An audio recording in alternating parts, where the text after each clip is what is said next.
Hi guys! Good morning! So for today's video, samahan nyo kami dahil mag-harvest kami ng mulberry kasama si Papa. So Papa, let's go! Hello mga ka-farmers, mga ka-idol. Nandito tayo ngayon. Mag-harvest tayo ng mulberry. Yan. Ito po. Ito yung mulberry. Favorite po ito ng mga tao na katulad ko. Kasi po ako mayroon akong diabetes. Kaya kailangan kong kumain ng ganitong mga prutas. Kasi sa amin, hindi naman asin na bawal yung mangga. Pero kalahati lang. Isang pisngi lang. Tapos pinya din.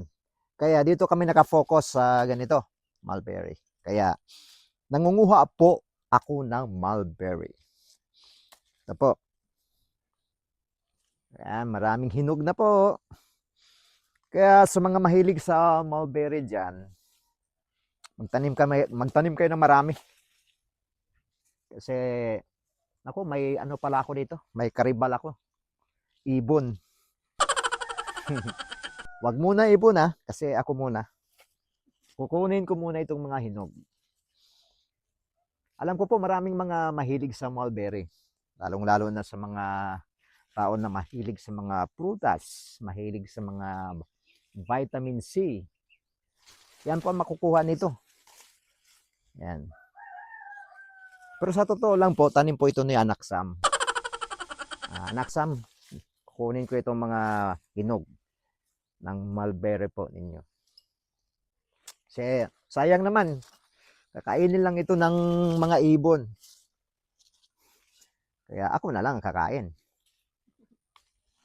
Makatulong pa ito sa kalusugan po. Yan.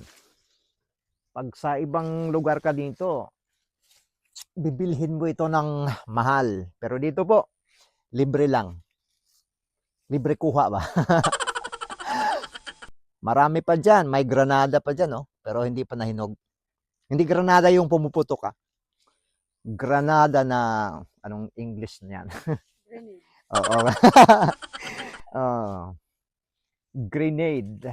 Ito po, mulberry. Ikot muna ako. Ako, ingat-ingat tayo dito. Kasi may ano pala. Nagtatago na. Nandito kasi Yan. Dito pa. Ang dami Yan. Pero naunahan ako ng ibon po. Hello mga ibon, pasensya na po kayo. Ako na muna. Pero marami pa namang natira dito. Yan, meron na. Marami na akong nakuha. Pero pa sa dulo. Oh, di pala. Ano pala? Yan. Sa baba po. Hello. To, patuloy pa rin ang pangunguha ko ng mulberry.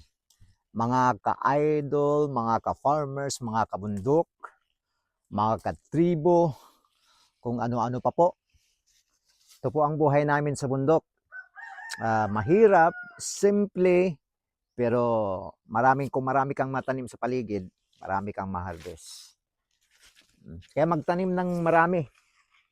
Magtanim ay di biro, pero pag maka-harvest ka, masayang masaya. Okay na po. Ito po. Ito lang. Konti lang kasi marami pang bunga pero nandyan. Hindi ko pa kukunin yan kasi maasim pa. Ito munang mga hinog talaga. Bye-bye! Thank you for watching! So guys, ito na yung na-harvest ni Papa. So, titikman na natin. This is the moment of truth. Char.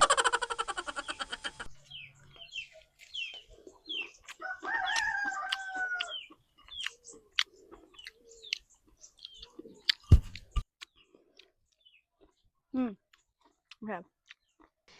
Yun lang for today. So, that's it for today's video. Thank you for watching. Bye-bye.